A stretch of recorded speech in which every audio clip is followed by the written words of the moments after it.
boy, so y'all not gonna believe what manga Shonen Jump has decided to end this time. Or maybe I should say more appropriately, the series that is coming to an end this time, because it doesn't seem like this is a cancellation, more so the author ending their series on their own terms. But considering the state of Weekly Shonen Jump and the fact that there hasn't been many series that have stuck around for a long time, at this point, any series that's been around for even a few years that comes to an end is a very big deal, and it's something that is like, well, damn, another one comes to an end, huh? Let's talk about it. But also in this episode, we got some huge, insanely major news regarding things like solo leveling, the author of Hunter x Hunter giving a crazy huge status that is probably going to make people think like, well, there's going to be a lot to think about with that one. Some disappointing news for Naruto fans. Yeah, I hate to bring you that type of stuff. And a little bit of Black Clover and maybe a little extra something else as well. So without further ado, let's jump into another exciting episode of Forever News! And of course, before we continue, make sure to hit that subscribe button and that bell so you can get notified on anything and everything in the world of anime and manga. I got you covered if you hit the subscribe button and then the notification bell and press all, so that way you can always get notified on everything we're doing over here in these parts of the anime and manga realm. Okay, so yes, people, Weekly Shonen Jump is at it again, but I really don't want to come at it from that perspective, I'm gonna be honest with you. While yeah, there have been many of an occasion where Weekly Shonen Jump has essentially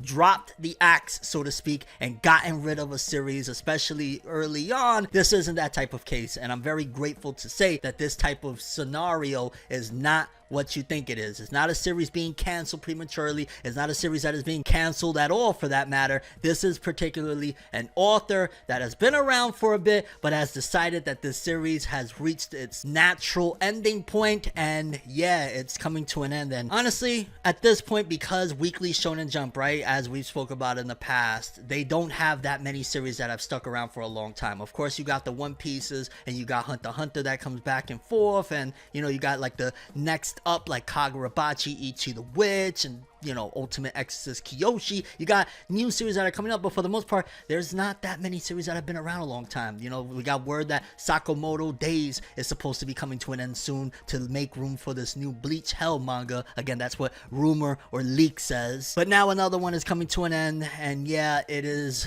Blue Box. Now, if you're unfamiliar with Blue Box, it has been around for quite a few years at this particular point. Essentially, it's a, think, slice of life meets romance meets sports, and with sports being I want to say it's basketball primarily, but also like I think there's, is it badminton, Batman and Robin, hey. But yeah, basically like just romance and some basketball in there, or supposed romance again. And yeah, it seems as though this series, despite it being around for quite a few years, is coming to an end. Let's read what's going on. Blue Box by Miura Koji will be reaching its climax next week in Weekly Shonen Jump issue number 33. Series will be receiving an extra large color page and special merchandise for applicant. And already right there is like, oh, okay, it's reaching its climax next week, which means that it's ending. But then we also got a comment or some word from the author, and here's what the author had to say. Miura Koji states in her latest author comment that next week is the graduation ceremony, and thanks readers because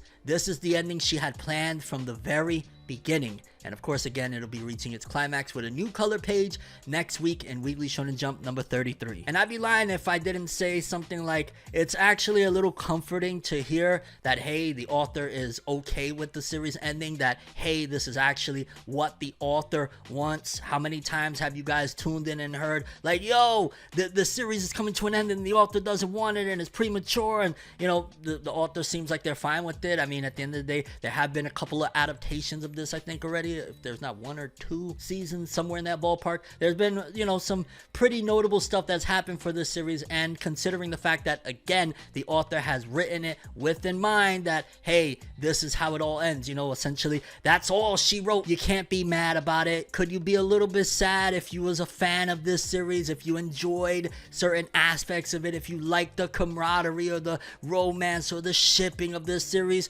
Sure, but at the end of the day, every series must come to an end. end, whether we like it or not, and some might be a little bit more sadder than others. And this is a case of, well, yeah, it's a sad scenario because, again, one of the few series that stuck around for a few years is coming to an end. But at the same time, honestly, it's good sometimes to practice gratitude and be like, hey, at least it got to last this long, especially considering Shonen Jump is usually primarily dominated by battle series, a series that was not battle series and wasn't also primarily focusing in on the sports aspect either. It had a little bit of a variety in there and still stuck around, although at this point, considering it's one of the few series that had, you know, a primary focus on romance being, you know, a part of the core elements of the story, and it's coming to an end, what does Shonen Jump have left? Shonen Jump usually always likes to have a few, at the very least a couple of, you know, series that kind of delve into those type of aspects of romance. I think at this point in weekly Shonen Jump, aside from the battle series that of course already have romance, but they're not, you know, the main focal point of every story, right? Like the romance happens and the shipping happens and things like that, but it's usually on the side of all of the main craziness that's going on with the battles and stuff like that. Kind of crazy. Like Shonen Jump is, honestly, it feels like it's about that time. And what I mean by that is, if you've been following everything that I've been telling you guys for a long time, it seems like Shonen Jump is in the midst, it's right now in the middle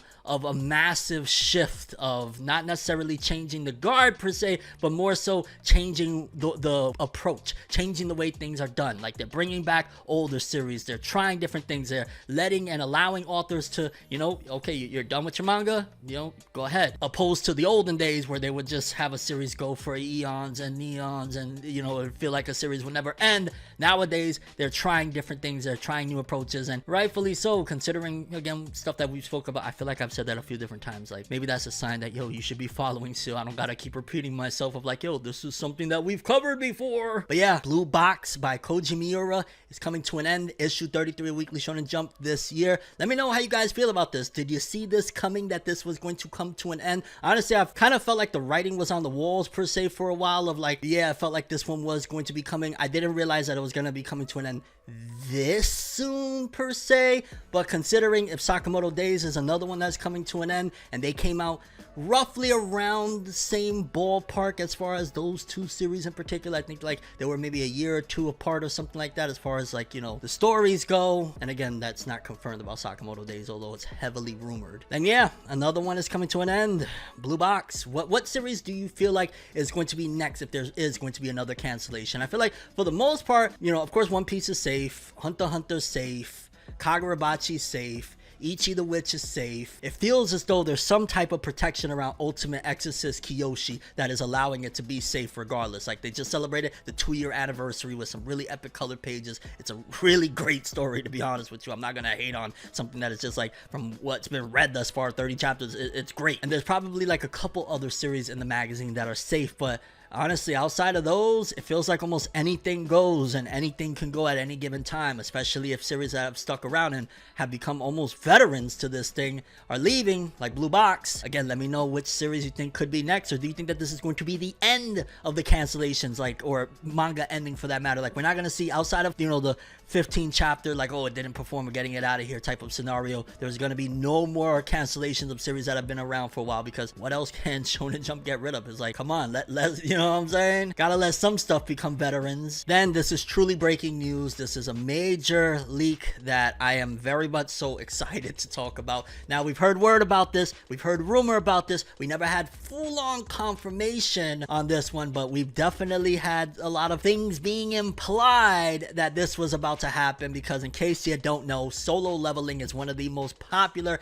anime out there. Like, fans just really love Solo Leveling. You cannot hate on Solo Leveling. I mean, well, people do hate on Solo Leveling, but that's only because it's just so popular and people really rock with it. People really enjoy this series and these characters and these battles and all that stuff. Like, it just, that's what it is. I'm sorry. Or maybe I'm not sorry, because why am I apologizing for Solo Leveling being successful, you know? But yeah, after season 2, there's been a question of like, okay, what comes next? Season 3? Like, where do we go with this? There have been rumors again of like, well, for starters, season 3 being in production, but also a film. And we've talked about this a few times. Oh my God, I'm saying that again. We've talked about a lot of things on this show. Subscribe and hit the bell. No, but seriously, we've talked about for a bit now. There was rumor and word circulating that Solo Leveling was getting a film, and based on this major leak, yeah, happening. Solo Leveling will be receiving a new anime film titled Solo Leveling Beyond the System.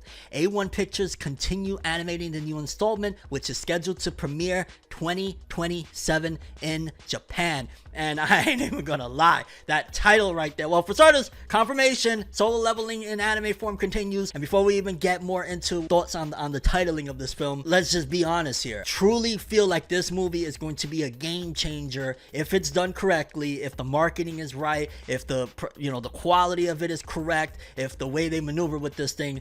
Honestly, it has an opportunity to be somewhere in the realm of, again, opinion-based Demon Slayer. And I know people are like, wait, what? I'm seeing similar patterns of, except like Solo Leveling is just way more popular now at this point than Demon Slayer was when the movie came out and it exploded. Like, Demon Slayer was really popular after episode 19 season 1. Solo Leveling right now, they had to rig things to make sure that it didn't win Anime of the Year 2 years in a row, okay? Like, that's how popular this thing is right now. You put an actual quality film, market it properly, this could be life-changing. This could be the biggest game-changing thing in the world for Solo Leveling, for the people that support it, for everyone involved. This could be the de facto deciding thing that makes Solo Leveling go from like, yo, that's a really popular anime that people hate on, to the household name that you can't escape, that everybody's just non-stop talking about it, and bringing massive amounts of success and profits to the studio, A1 Pictures. So this is going to be very major. At the very least, I'm gonna say that it will probably be, if not the most highest generating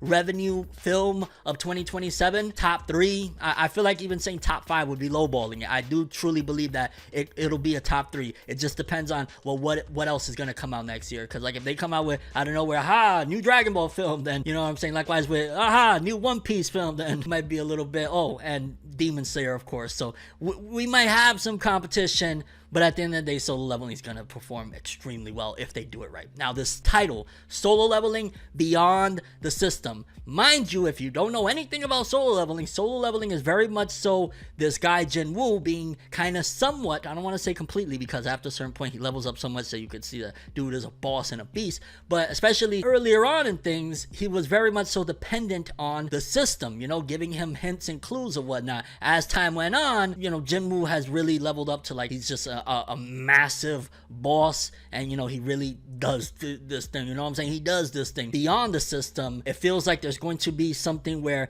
either the battles get even more intense to the point where it's no longer a utilization of the system. Maybe Jinwoo no longer needs the system in these battles and whatnot. I mean, it kind of feels like for the most part he doesn't necessarily need the system like that anymore. He's just gotten really, really good at this thing. But still, beyond the system, or is it threats that is even superseding what the system throws? Because at the end of the day, it's the system helping him, and at the same time it's the system that is kind of a problem, you know what I mean? So there's so much just from that title alone that makes you question where the heck this thing is going to go. It feels like, while yeah, this is going to be a very rewarding experience for everybody, this also seems like it's going to get somewhat real. Like, that's just my interpretation on Beyond the System. The system is this, massive Matrix-esque type of deal. Are we going essentially beyond the Matrix realm, so to speak, with this thing, and it's going to get real, and Jinwoo's going to have some other type of battles that he's going to have to face? Again, it's Solo Leveling and it's Jinwoo, so we know Jinwoo's going to come out on top and do it in massive style and in incredible art and animation, so we know how that's going to be handled. Yeah, I ain't gonna lie, like, again, breaking news, A1 Pictures 2027 Solo Leveling, new movie, Beyond the System. Let me know what you guys think. Are you excited for this thing? Do you think Solo Leveling Beyond the System is going to be the highest generating revenue film from anime in 2027? Do you think it's possibly going to even compete with some of the live action stuff from like the US? Like if a Batman film drops or a new Spider-Man, whatever the case may be, like do you think it's going to compete on the same level of something like Beyond the Spider-Verse that supposedly comes out next year? Like there's a lot of things to process for this one, but we're going beyond the system with Solo Leveling, baby. Let's go! In case you can't tell, I actually really get excited about this stuff. I'm not sorry. Not sorry. I'm excited. Okay, so this is just a quick little mini update. Maybe by the time you're seeing this video, this event will have already taken place, because I think it's Friday, July 3rd. There is an event happening where they're going to be teasing episode 1, and I think some people are going to get a pre-screening, an anime expo of the first episode for Kagurabachi, the next big thing out of Weekly Shonen Jump. This anime doesn't technically start for a long time from now, so this is a very big deal. And this is so freaking important that they put out a press release about rules and regulations about Kagurabachi to make sure that, you know, things just don't completely go out of hand and leak out. And honestly, it makes me feel a little bit like, yo, if this is still, you know, in production and it's still not going to come out for a bit, doing, you know, this showing and letting people have a glimpse of Kagurabachi now, because well, here's what they've said. Again, this is for people that will be attending that event. Planning on attending the Kagurabachi Anime World Tour? Take a moment to read the rules. Photography and video audio recording are strictly prohibited. Cell phones must be kept in sealed bags at all time. Smart glasses are not allowed to be worn in the venue. While we encourage you to share your excitement online, please be mindful of posting spoilers or leaving unannounced cast members other than Chihiro, Kunishige, and Shiba, essentially the main character, his pops, and you know, the pops, his best friend and the mentor guy, or staff other than the director or character designer. To protect the rights of the work and ensure that everyone can enjoy the event, we ask that all attendees follow these rules. Please check the graph for more information. The event may be canceled if any of the above rules are violated. Thank you, and let's enjoy the world tour together. And honestly, of these things, for starters, I think it's probably safe to say that it's unreasonable to say be mindful of posting spoilers or revealing unannounced cast members. The unannounced cast members thing, you can't expect. People are gonna, like, if there's a character that they really enjoy outside of those three, people are gonna talk about it on social media. So that's something that is like, you know what I'm saying? You could say that, but there's nothing you can really do to stop that aspect of the cast members that people enjoy. Posting spoilers, again, if people aren't allowed to record or take pictures, what spoilers can you really do other than like post manga stuff? You know what I'm saying? So that last part, the smart glasses not allowed.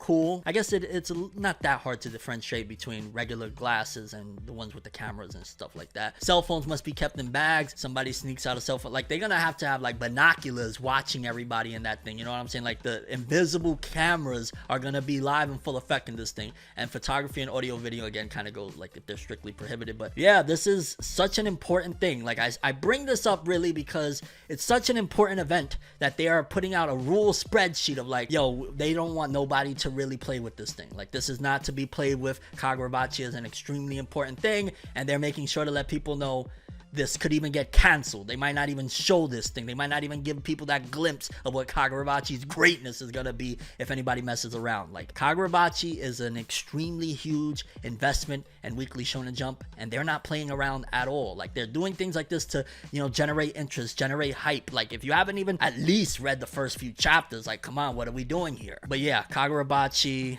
event, again, maybe by the time you're watching this, they will have already done the showing or whatnot. If not, if they cancel it, you know why. Somebody was on some cray stuff. Okay, so this one I found to be absolutely fascinating, and I was like, yo, I gotta talk about this one right now. And I'm gonna start off with posing a question. How do you guys feel, right, about an author utilizing AI, let me finish, in a way where, let's just say, the author draws out their manuscript, right, the drafts and whatnot, the base stuff before adding all of the extra layers that takes a whole other few days or whatnot, and opposed to doing that, maybe because they're incapable, maybe because they have health issues, maybe whatever the scenario may be, utilizing AI to take what they have and take it to its final form, so to speak. I'm very curious how people feel about that in 2026, and I'm going to give you my take, my honest opinion, after we go over this thing, because Yoshihiro Tagashi, the creator of Hunter x Hunter, made a comment recently in Weekly Shonen Jump that has the internet going wild. I saw it trending a little bit. People are very much so anxious,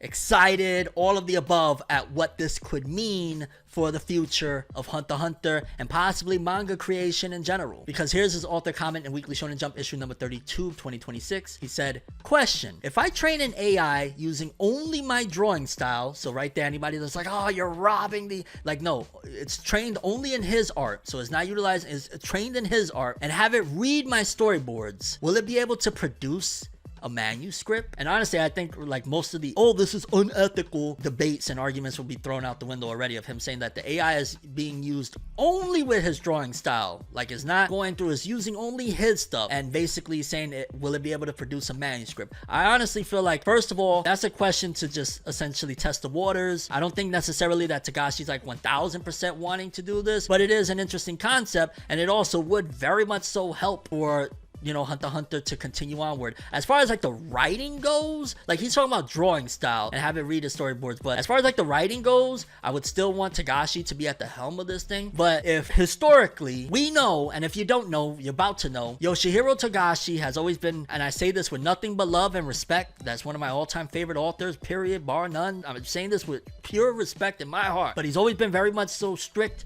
and some might say stubborn, that he wants to do it all himself. Occasionally, his everything, his wife may, put in some input or help out, supposedly, maybe. But ultimately, he always wants to do it all himself. It's almost as if it's like, you could argue many different things. I've covered that in the past of like his reasonings behind it, essentially. But he wants to do it all himself. Maybe there's also trust issues of like, this is his prized possession, Hunter x Hunter. To allow other hands to get involved is a very delicate and scary situation for somebody that treasures their creation so much. But an AI that is drawn on his way, he probably might feel like this gives him more range to be able to utilize this thing to actually create the vision that he still wants without it being, where he has to put his life's work in the hands of another person. I think that genuinely he might feel that way. I wouldn't be surprised if he's at the very least already tested this out. And also, I wouldn't be surprised if some people feel that, yo dog, if as long as Togashi's still technically the writer and he's actually writing the story at the very least, there's probably people that will be okay with it if it means that, let's just say we could get Togashi's Hunter x Hunter every week for the remainder of the series or whatnot. People will probably be down for it. Honestly, if he's doing it right now, this person wouldn't be mad at all. If anything, I'd applaud him. Like, yo, he found a way that works for him. Do it. And here's where I'm gonna give you my opinion on this scenario right here. Of again, you do your base sketch, concept, whatever, and then you use the AI to take it to the next level or take it to a more refined form. I think that that's totally fine. It's okay. At the end of the day, the giant mega corporations that have, made sure to slip in this narrative so the little person, quote unquote, like you watching this right now, and I'm saying quote unquote, would feel a type of way to not use these tools to actually create something and bring it to a professional standpoint and product. All of the big dog, like, yo, there's anime, I think One Piece already has been confirmed that there is some AI utilization in some aspects, or I think Toei said that it wasn't out the question of them using AI at some given point. I want to say it came out, and I'm not confirming this, so again, I don't know, we'll just say rumor that the new Ghost in the Shell anime is utilizing AI. The big companies are already using it. Why are you going to limit yourself because of some principle that in 10 years, 20 years is not even going to be a thing anymore of like, oh, but it's all principle. Still draw your stuff. Why not? But if you need that extra help, or you want that extra help, or you want extra, range to be able to morph your creation into the way that you want, why not? Why would you limit yourself at this point? The argument from 3 to 4, 5 years ago when AI first started becoming a thing of, it's unethical and this and that, that's done already. There's no point of that. AI is, moving on up, so to speak. Now, I'm not saying that to completely abandon. If you have the skills to draw, you have the skills to do whatever, don't do that. But if you want the help or need the help and you feel like it'll bring you quicker to your goals of what you're trying to create, or it'll give you more options, whatever the case may be, I say go for it. That's this person's opinion, and yeah, that's just what it is. And honestly, I hope if Togashi is leaning on it or deciding on using AI for the future, that he does it. And if that means that we could get Hunter x Hunter for the rest of like the next 10 years every freaking week, yeah, do it. Just make sure that you're at the helm of, crafting it to your vision. Like, don't allow the AI to create the manga. You still create the base work and just have it as an extra help to take your idea to that finalized level. And because I know that was a heavy topic, I just want to throw in there that in one of the latest volumes of Hunter x Hunter, Togashi also said this: "To everyone who has kept my works in a corner of their heart, I thank you from the depths of my heart. My deepest gratitude to you. Always practice gratitude, dog." And at the end of the day, it's really awesome when a creator that's been out for so freaking long, been doing this thing for so long, and still has people believing in them, supporting their works or whatever. It does mean a lot to us. I'm including myself in this. People that still believe in the ForneverWorld brand, believe in my works, my books, my, the Tim Roosevelt music, all of that stuff. I'm very grateful and flattered that people still, from years ago, they say, yo, I've been rocking with you since I was in my dad's nutsack, bro. Like, while some people may get offended by stuff like that, what are you trying to say here, fam? This person is like flattered. Shout out to Togashi. Naruto fans, I got some disappointing news. I know it's Naruto, relax, but Naruto fans, if you was hoping for those 4 OVA episodes to be getting announced now, it's not announced. If you were hoping for something there, a new Naruto film as of right now, the big announcement, because yeah, they didn't cover it, but essentially they were teasing last week that there was some big Naruto news to come. And honestly, this news, like, cool for the people behind it, cool for the people that are gonna benefit from it in some way, and cool for the people that are excited for this. I feel like they're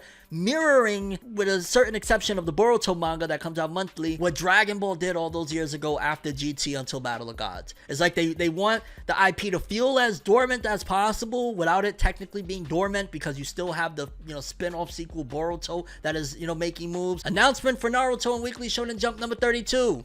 Ninja Show Naruto. The concept, a groundbreaking non-verbal, aka silent, theatrical ninja show. Instead of spoken dialogue, it relies entirely on intense action, choreography, and visual storytelling to transcend language and cultural barriers for a global audience. Location and release, it will premiere at the historic Minamiza Theater in Kyoto 2027. Main staff, original story by Masashi Kishimoto, script by Shinjiro Shimada, directed by Go Ueki, and creative consultation by Neil Dorward. This part right here I think is kind of cool. Shout outs to the Naruto card game. They actually been trying to work with me and whatnot. I may do something with them here in the future. The concept, a brand new official trading card game entering the battlefield, officially confirmed for simultaneous worldwide release 2027, and there will be upcoming news for both massive projects. The Naruto card game, I'm on board with that. I think that's awesome. I'm not gonna hate on that, I'll be honest with you. I'm looking forward to that. It is not just of the potential working with them. I think Naruto's been really much so in need of a really good card game. So that's something that I'm excited about and I think is cool. The other stuff, the ninja show, is like, totally get the idea behind it, because this right here, if it's non-verbal, there's no language barrier anymore to worry about. Like, this could literally go everywhere. Like, you could have this in Broadway or Tokyo. It doesn't matter, because people can go and watch it without feeling like they need to understand Japanese. And there's been some stage plays that are actually really good that, again, are non-verbal. So in retrospect, I'm not going to completely say that this is terrible news. Maybe more so my disappointment comes from, oh, those Naruto OVA anime episodes. What are we doing here? Like, legitimately, that's where my disappointment really stems from. It's not even about the product itself. Like I said, the card game is really awesome, exciting stuff. The ninja show, hey, if it comes to a city near me, may check it out. Why not? However, why no Naruto OVA episodes? What are we doing here? What are they waiting for? Are they remaking them? Are they turning them into a film? What is this? But yeah, figured I'd give you guys an update. Again, shout out to that Naruto card game. No hate, no shade, no nothing. Genuinely wouldn't mind getting started into that. Okay, and lastly, we got a new anime key visual for Black Clover Season 2 that premieres this October, and it's of Asta, Noelle, and Yuno, and I ain't gonna lie, it looks absolutely fire. It's not completely delving into spoilers, because there's some forms that they could have utilized for this thing, so they didn't go all the way with it. The art looks incredible. This is just another testament to Black Clover's final season is about to be phenomenal. This looks great, and you can tell that Studio Pierrot is understanding Bleach is about to end. This is going to be their next priority alongside whenever Boruto ends, but they're clearly making sure, like, yo, this visual just looks like, oh, Asta looks great, Noelle looks great, Yuno looks great, like, my series.